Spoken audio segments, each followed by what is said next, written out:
Your other top two risers from Senior Bowl. We got Leonard Hankerson, wide receiver at the University of Miami. Who? Leonard Oh, Hankerson. come on, you gotta go here. He's risen up to probably the top of the second round, mid-second round guy. He had a great week. The combine is going to be really big for him. How's he going to run his 40 time? That's really his only question.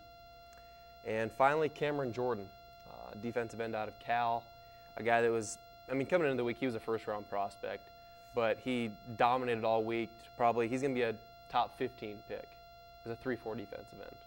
One more name for you, Titus Young. I'm a huge fan of Titus Young.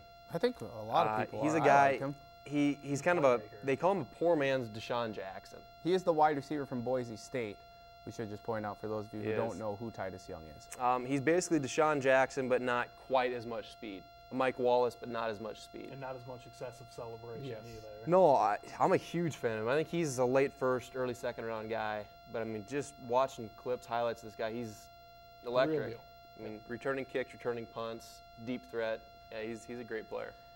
You've teased us, Offset, that you have a new number one. So who is it? Because before it was Nick Fairley, I would assume, the defensive tackle from Auburn. I think Daquan Bowers, the defensive end out of Clemson. And they've been switching back and forth, Yeah. too, before Fairley had such an impressive BCS National Championship game and his impressive seasons thus far. It's extremely early. We've got, what, 2 months 2.5 left. months away, so Yeah, we're pre-combines, though. things will change quite a bit, but Daquan Bowers. Okay, Yeah. so you're hoping Carolina takes him then. Just so you're right. That's what I have right now. All right.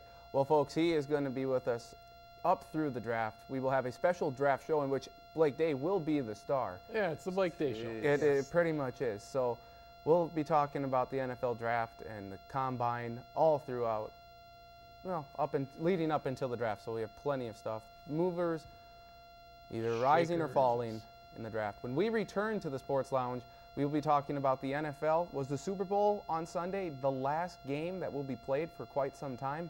We'll discuss. That's coming up next. And we also have game time to follow. You're watching the Sports Lounge.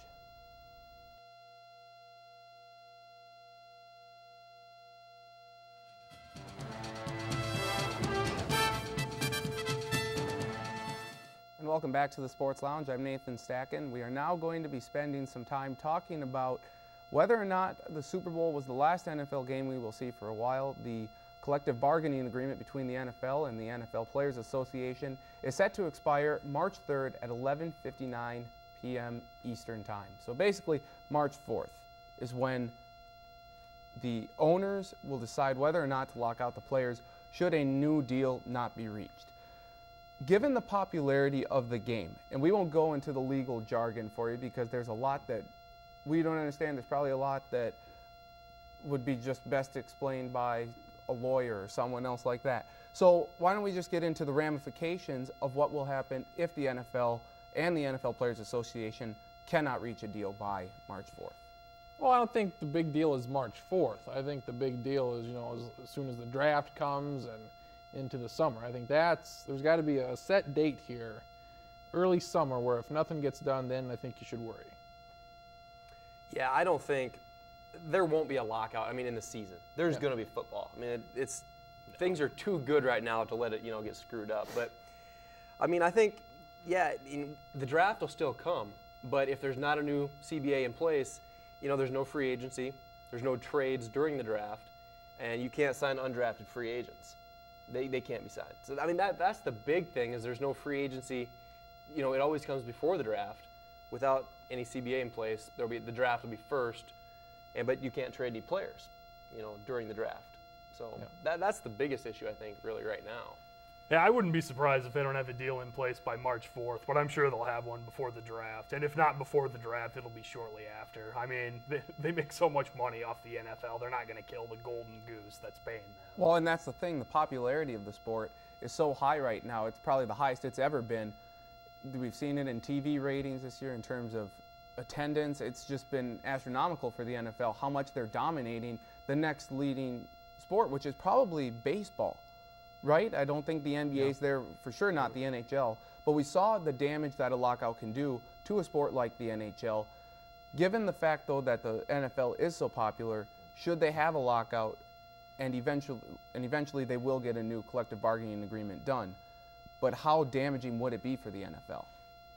Well, you know, they say the world's going to end in 2012. That'd probably be the first sign of things to come then, I guess.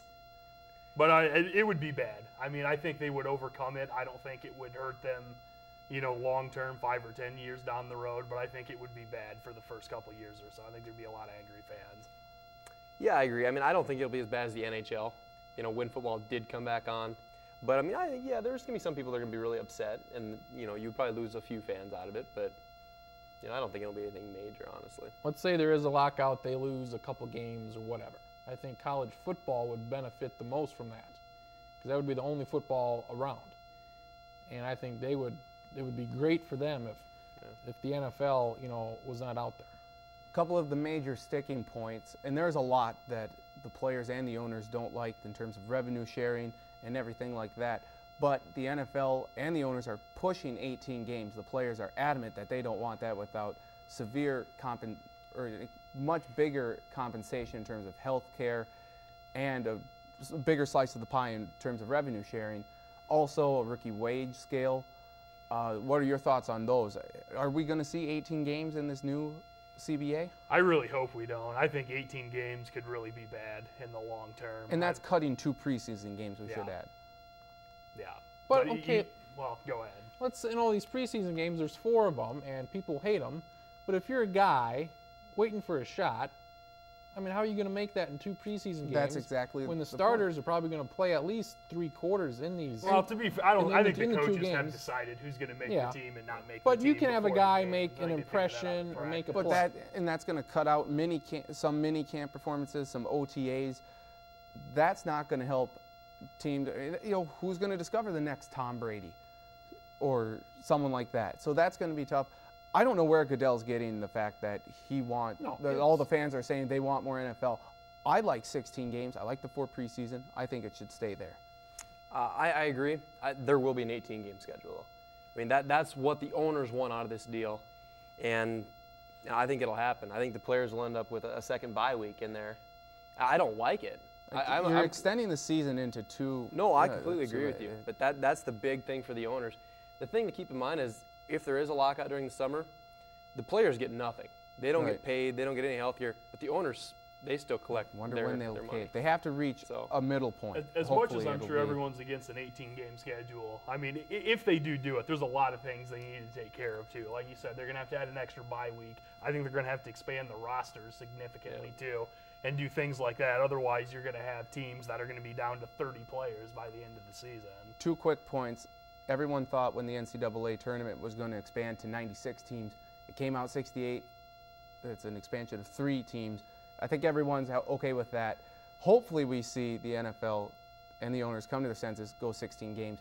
And also if the NFL locks out for an extended length of time through into next season, and the NBA, they're having a struggle too, the NHL could be center stage. With that.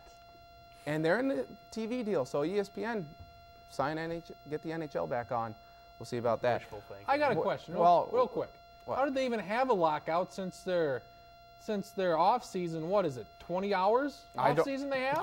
I don't know. They end it in June and they start the next day again? Yes, pretty much it is. How the hell they got that one day for the draft in there. They do. The draft's their day off. And then they start again. When we return, it's game time, and I'm not hosting. So someone else will be asking the questions. And he has we'll find out who next. You're watching the Sports Lounge.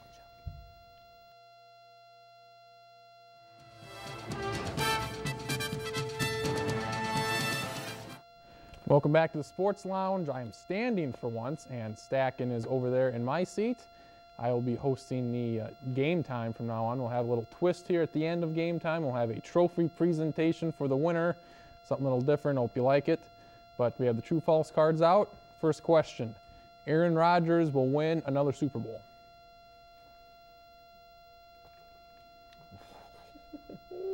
We have false for no. Everybody has true. This is unanimous. He will win another Super Bowl. Yeah. If it makes you feel any better, since I know you're a Vikings fan, I struggled because it's so hard to win another one. But they're young; they've got so many talented young guys. I think he's got as good a chance of anyone as winning another. Given the fact that the Packers were without their starting running back Ryan Grant, the starting tight end Jermichael Finley, out without one of their starting linebackers, Nick Barnett. I don't know how they can't win another Super Bowl getting those guys back. I know some people believe, but Aaron Rodgers too talented. They'll win another one. Here's the It point. pains me to say that too. I think it's but a little they're bit going of to. a little prisoner of the moment thing, especially as good as he played. But I mean, I agree. I picked True as well. Ted Thompson, they draft so well. I mean, that team is loaded. And the thing is, they just keep reloading. And the thing is, because they're publicly owned, they don't have a whole lot of money to go out and get free agents. So the draft is where they really hone and bring in all their talent, which is why I think they're going to continue this success. Another point here. If the Giants do not collapse against the Eagles, the Packers do not make the playoffs. That is very true. Point taken, yes? Better to be lucky than good sometimes. Yes. And they were lucky to get in, yes. My mind is blown, Travis. Thank you. I did see some pus coming out. Oh, no. Yes. Ben Roethlisberger will win another Super Bowl. True or false?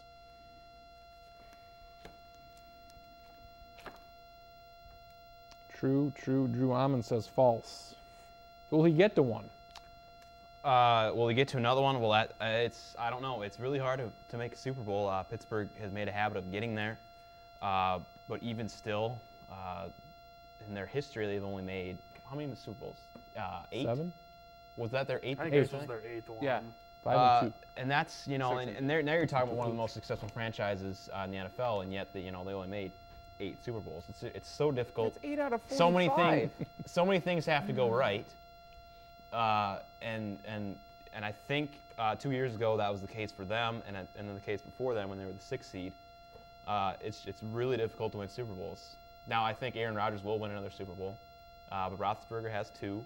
He's made 3 in 7 seasons. Yeah. Okay. I don't think It's such a well-run franchise. it is. Yeah. I mean, and think about, they were missing basically their entire offensive line, and they still made it. So, I mean, they're same thing, I think, as Green Bay. They draft so well. They do such a good job. I don't necessarily like these questions because I don't like saying, oh, yeah, I'm sure we can mark it down that this guy's going to win another one. But like it's been said, there's such a well-run organization, I think, that there's a good chance they'll win one. Even if it's not Ben playing at its best, I think that with that defense and the way they're run, they'll get to another and win another. All right, question 3, true or false? Drew Amon's favorite thing in the Super Bowl. True or false? You enjoyed the halftime show. That would be a unanimous false, except for the guy in the tie here. Can I get a fault on that one? Can I combine true and false? And You either liked it What or you are you didn't. talking about? Okay, I really like having the Black Eyed Peas because I don't like seeing 80-year-old dudes sing anymore. I'm just tired of Bruce Springsteen and the Rolling Stones. Get away, Mick Jagger. I don't want him in there. He hasn't been. Some, it was the Who. Oh, whatever. The old bands, get them out of there. I want some fresh blood in there. Appeal to the younger generation. Now, I didn't realize how bad the audio would be, and that negated some of it. The Black Eyed Peas didn't sound nearly as good as they do on the CD, but that's a lot what audio does. So I'm going to go false on that one. No, you can go true. False. You can go true. I'll go true for the most part. Okay. I said false because I didn't even watch it. I watched Pawn Stars on History during halftime. So I'll bow out of this question now. And I scanned the Puppy Bowl. That was great. I was a little taken aback when one of the dogs was So how wearing can the you Vic judge jersey. the halftime if you didn't even see it? I did. I saw it. I'm kidding. I didn't see the Puppy Bowl, although I usually do. I did see the Puppy Bowl after, after Super Bowl. I actually watched it. Oh, yeah, it's after the Super Bowl. That's right. What? You didn't watch Glee? I is actually Glee. I was kind of excited to see the Black Eyed Peas come out, but live performance, not good. They struggled. I wasn't impressed. I said false because I wanted to keep my masculinity here. And Thank you. as little of clothing as Fergie was wearing, it's not enough. Terrible. All right. Moving on from that, true or false, Troy Polamalu deserved to be the Defensive Player of the Year. Is this an all NFL edition? The last one of the year, so we got to... We should have asked this prior to the Super Bowl. Well, he didn't win the award. We didn't know. Okay, we're split in half here. Blake, going with Clay Matthews. I would have picked Clay Matthews, yes. And I mean, I don't even think Troy Polamalu was the best defensive back. I think Ed Reed had a better season in a lot fewer games. But I would have given it to Clay Matthews. Yeah, I think he was the best defensive player this year. And he was hurt. He was Polamalu was not the same Polamalu. He was underwhelming in that Super Bowl last night. Now, how much of that is reputation? He is a great player, no doubt about it. When he's healthy, it's one of the top 5 defensive players in the game.